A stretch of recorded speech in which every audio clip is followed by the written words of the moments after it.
ठीक है। लक्ष्मण जी को बाहर, भरत हनुमान जी को बाहर, भरत जी को बाहर, शत्रुघ्न को बाहर, सबको बाहर कर दिया। बात करना प्रारंभ करी। इतने में लक्ष्मण का आगमन हो गया। भगवान दुर्वासा बाबा ने कह दिया अब इसका त्याग करो। तो लक्ष्मण जी का भी त्याग करवा दिया था भगवान राम से। इतनी परीक्षा शिव जी लेते हैं। दुर्वासा शिव का अवतार, और केवल राम जी की परीक्षा नहीं, गए द्वारकापुरी में आवाज लगाने लगे दुर्वासा बाबा, मुझे मेहमान रखो, मुझे मेहमान रखो। गुस्सा बहुत आता था दुर्वासा बाबा को, कोई मेहमान नहीं रखता था। कौन मेहमान? मुझे मेहमान रखो, मुझे मेहमान रखो, कोई मेहमान नहीं रखे। तब भगवान कृष्ण उनको मेहमान रख लिए। एक कुटिया में निवास करा बाबा ने। परीक्षा लेने गए थे शिव जी दुर्वासा के रूप में, कुटिया में निवास करा। दुर्वासा बाबा ने कहा सुनो कृष्ण, मुझे जो चाहिए मुझे ला कर देना पड़ेगा तुरंत, वरना मैं श्राप दे देता हूं। भगवान कृष्ण ने कहा ठीक है, आप जो मांगोगे मैं दूंगा। कुटिया में रह रहे थे। कभी तो दुर्वासा ऋषि सीरा मांगते, कभी खीर मांगते, कभी पूड़ी मांगते, कभी भजिया मांगते। दुर्वासा जी के लिए भगवान द्वारकानाथ 56 भोग रोज बनवा के रखते, इसलिए आज भी द्वारकापुरी में रोज 56 भोग बनता दुर्वासा जी के लिए। एक दिन दुर्वासा बाबा ने अपनी कुटिया में आग लगा दी, बाहर जाकर खड़े हो गए। कुटिया धधक कर जलने लगी। आग बुझाने वाले आ गए। भगवान कृष्ण दौड़कर आए, दुर्वासा ऋषि की कुटिया में आग लगी कैसे? इतने में दुर्वासा जी पीछे से थपथपा कर बोले, आग मैंने लगाई, मेरी मर्जी, मैं तो मेहमान हूं, आग भी लगा सकता हूं। कई मेहमान तुम्हारे घर में भी ऐसे आते हैं आग लगाने वाले, इसलिए थोड़ा सावधान रहना। मैं मेहमान हूं, आग लगा सकता हूं। आग लगा दी। कुटिया तो जल रही थी। दुर्वासा बाबा कहते हैं कि मुझे रथ में बैठकर भ्रमण के लिए जाना, पर उससे पहले मुझे खीर खानी। आग लगी कुटिया में, दुर्वासा बाबा खीर मांग रहे हैं। द्वारकानाथ ने दूतों से कहा जल्दी खीर लेकर आओ। खीर लेकर रुक्मिणी जी भागी, कृष्ण भगवान के हाथ में दी। भगवान कृष्ण ने खीर लेकर दुर्वासा बाबा को दी। दुर्वासा बाबा ने खीर खाई, आधी खीर खाकर कृष्ण पर फेंक दी। भगवान कृष्ण पर जो खीर फेंकी तो दुर्वासा जी ने कहा पूरे शरीर पर मल। भगवान कृष्ण पूरे शरीर पर खीर मलने लगे। रुक्मिणी जी को हंसी आ गई। और रखो ऐसा मेहमान, और बुलाओ घर में ऐसा मेहमान जो तुम्हारी इज्जत नहीं करे। काय को बुलाया ऐसा मेहमान? इतने में रुक्मिणी जी हंस रही थी तो दुर्वासा बाबा को क्रोध आ गया। दुर्वासा जी ने कहा, ए द्वारकानाथ, आज द्वारकापुरी घूमने के लिए जाऊंगा, रथ में बैठकर जाऊंगा, पर रथ में ना घोड़ा लगेगा ना घोड़ी लगेगी, उसकी जगह रथ को खींचकर रुक्मिणी लेकर चलेगी। आज मेरे रथ को रुक्मिणी खींचेगी। और रुक्मिणी जी को रथ खींचने में लगाया। दुर्वासा जी ने हाथ में कोड़ा लिया, रथ पर बैठ गए। कृष्ण भगवान पीछे पीछे चलने लगे। रुक्मिणी चक्कर खाकर जमीन पर गिर गई। रुक्मिणी जी चक्कर खाकर जमीन पर।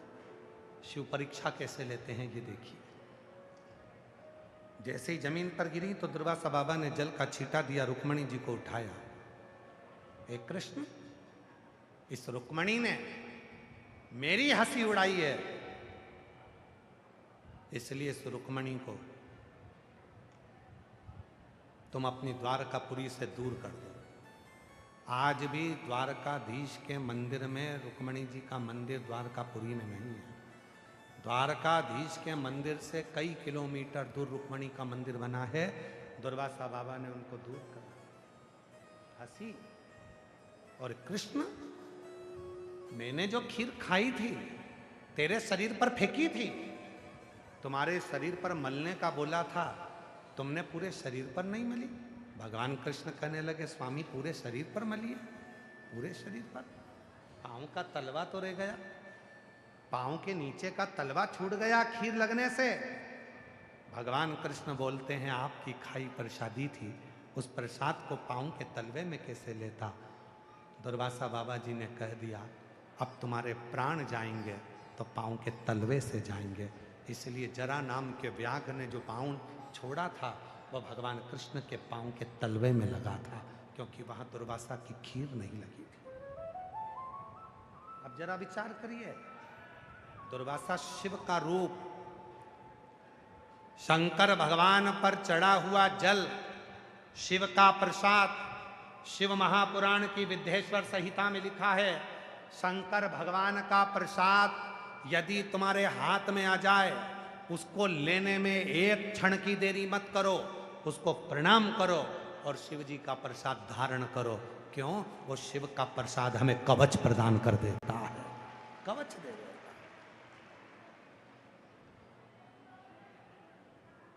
जिन जिन माताओं ने 16 सोमवार करे हों, संकट सोमवार करे हों, जरा हाथ उठाएंगे। कभी जिन्होंने 16 सोमवार संकट सोमवार करे हो, उठाओ हाथ। करें आप लोगों ने? रखो।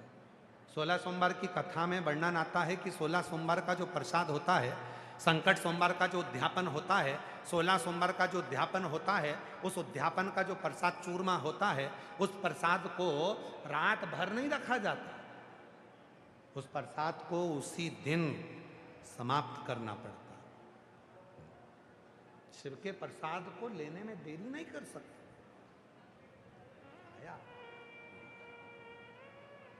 आया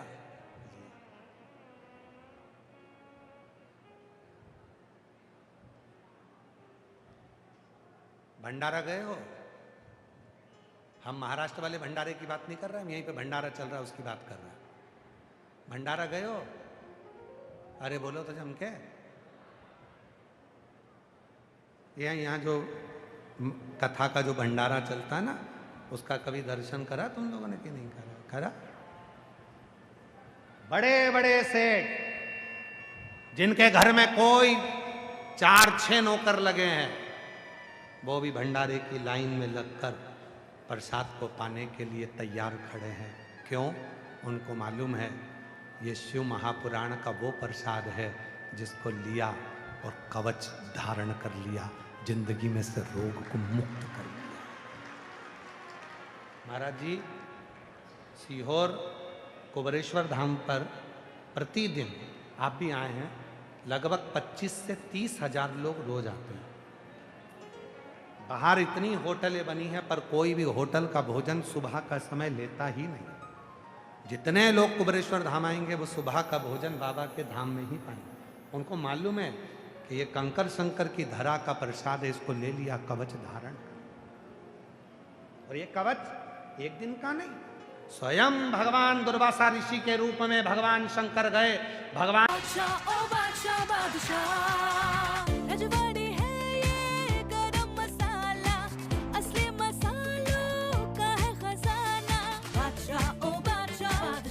स्वाद सुगंध का राजा, बादशाह बनाए बढ़िया खाना, बादशाह मसाला। तलवे से छूटे, नाथ पांव के तलवे से क्यों?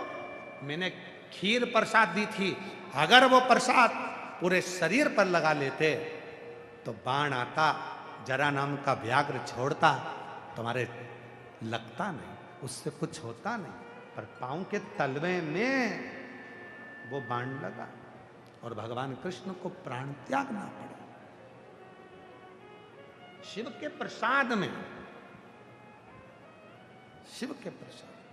शंकर भगवान पर शिव पुराण में हम वर्णन करते हैं, जल चढ़ाओ, थोड़ा सा जल अपने ऊपर प्रोक्षण करो, थोड़ा सा जल का आचमन करो। क्यों कहते हैं? शंकर भगवान पर चढ़ा हुआ जल, शिव पर चढ़ा हुआ जल, उसका जब हम प्रोक्षण करते हैं, अपने ऊपर छींट लेते हैं, ये एक कवच अपन धारण कर लेते हैं। शिव पर चढ़ा जल का आचमन कर लेते हैं, भीतर के विकारों को, रोगों को समाप्त कर देते हैं। कितने रोग। एक पत्र है, अच्छा है, पत्र देखिए।